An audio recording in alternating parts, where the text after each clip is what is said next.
If you want to take your iron relics from this to this, then keep watching because I'm going to show you an easy DIY setup that I use for my electrolysis. There's been a few questions about my electrolysis setup, so I wanted to go over that today. And it's a very simple setup with a 5-gallon bucket. So I'm going to show you that, all the different components, and pretty much how I put it together. So you're just going to need yourself a 5-gallon bucket.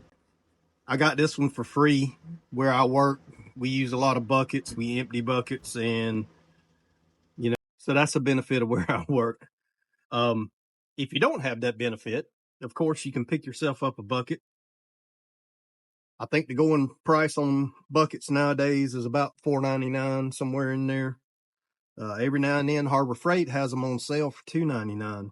I just picked up another one the other day, so always look out for those sales. If you can't get free buckets, look out for sales or ask around, ask some friends. But here's the setup on the bucket. So in the electrolysis process, you need what's called an anode and a cathode. So the anode is your positive, the cathode is the negative. And what you see in here inside this bucket are pieces of rebar, and those are the anodes. So that's going to be your positive side. But in this setup, I've got 5 pieces of rebar in here, and you'll see on the side of the bucket where I bolted these in here to the bucket. I've got a wire that it starts over here, okay, with the first one, and this is the piece of wire that I hooked the power supply to, okay. But it simply goes all the way around to each screw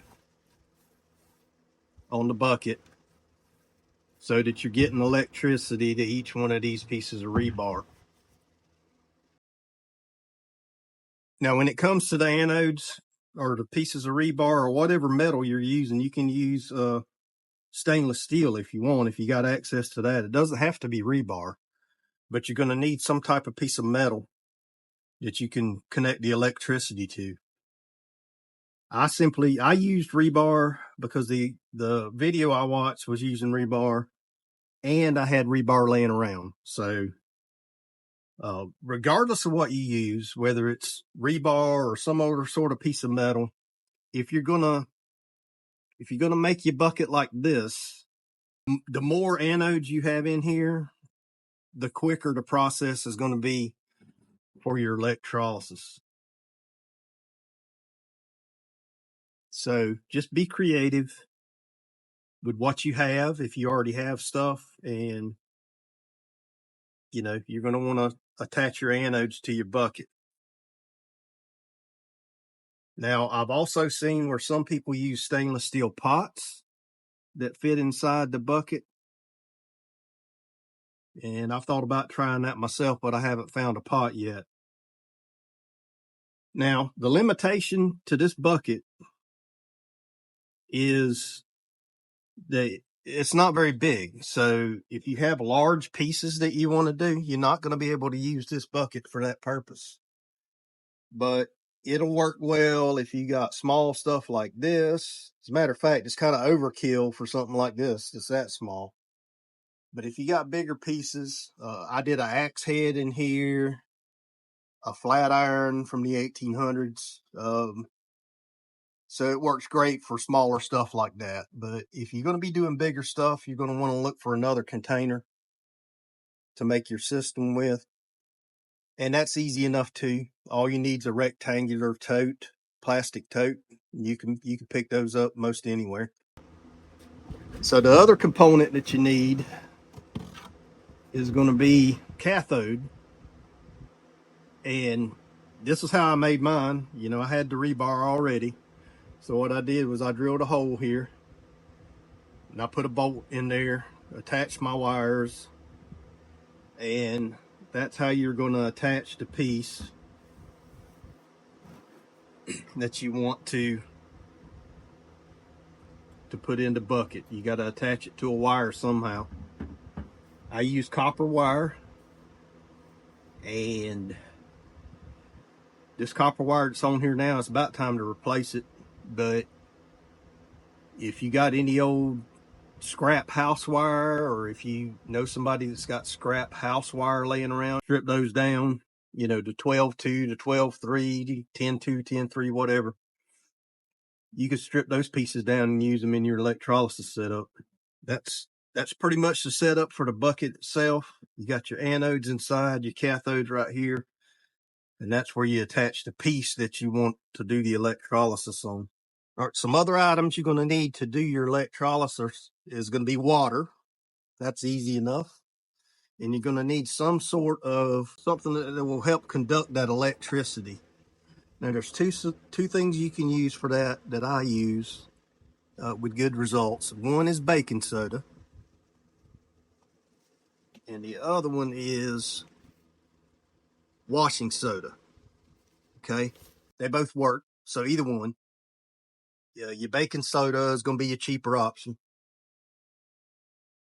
So when you want to do electrolysis on an item, what you're going to do is you need to put enough water in the bucket to fully cover whichever item you're going to be putting in there.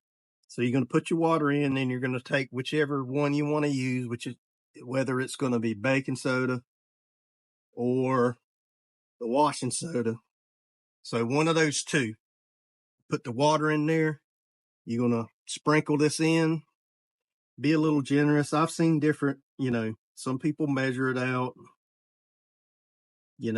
quarter cup, or, and that just kind of depends on how much water you got in there. But I put a generous amount in there. Okay. Then I've got me an old wooden stick here. I stir it up, get it mixed up real good. And then I get ready to put my item in there. So I'm going to show a video on this, of how it looks with an item on there, but you simply attach it. You can attach it either with just the wire, or you see I got a screw on here. Sometimes I drill a small pilot hole in a inconspicuous place, and I'll screw that in so I get a really good connection for that electricity. And that's key. You need a really good connection for it. If you're just going to wrap wire around it, like for example, a piece like this, you're going to need to get some of this rust off. Take it down to the metal, to the bare metal, so that when you wrap that wire around it, you're going to get a good connection. Okay, so the other thing you're going to need for your setup is going to be a power supply. And most people recommend that you use a battery charger for that, but that battery charger that you use is going to have to be the old manual style battery charger. The automatic chargers on the market today will not work for this. They're going to shut down. They got the little computer chips in them and all that stuff. You just can't do it. Doesn't work. Now, I searched around a lot for an old manual style charger, and I didn't have any luck finding one. I asked friends. I was looking at thrift stores, checking yard sales. Couldn't come up with one. And if you go online looking for one, you go on eBay or even Amazon, I think might have some too. But the prices you're looking at on these old, or they make them new, but on eBay you can find some old ones, and they're going to be way up there in price. And if you buy a new one, it's going to be way up there in price. So I found a solution for that. And when I say way up in price, I'm talking well over $100 for these battery chargers. So I did find a solution for that, and I'll show it to you. Okay, here's the solution that I found online, and it's a DC power supply. I bought it off of Amazon. You wouldn't necessarily need to get this particular brand. There's a ton of them on there, believe me. But what I looked for a DC power supply that could go up to at least 10 amps. So, and that's how I found this one. And this one cost me, I believe at the time I bought it, it was $39.99 or $42.99. I'll put a picture up so you can see. I'll look it up as of this video to see how much it is. The only other thing I had to do is I had to fashion me some wires for this. So, and again, Amazon, and these are cheap, but the wire I already had, but the clips, I didn't have the clips, so I got the clips off of Amazon, red and black. And so on the front of your power supply, what you do is you've got your red here, plug that into your red side. I didn't have any black wire, so I used green, but it is black on the clip, so I know which one's the negative. So you got positive, red, negative. That's your anodes and your cathodes. So I'll show you how this hooks up to the bucket.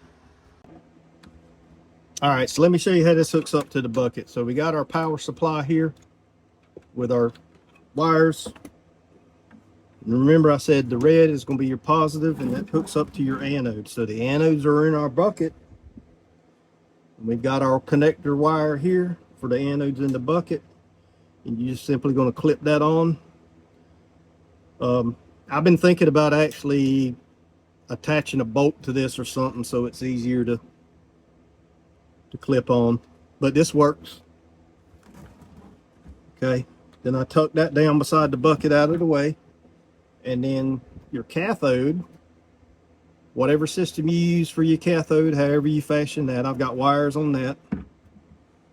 This would be attached to the object that you want to do the electrolysis on. And by the way, I do all of this before I turn the power supply on. See, it's off right now. Okay, so connect your anode, cathode connects here. Don't connect it down in the water, connect it outside, of course.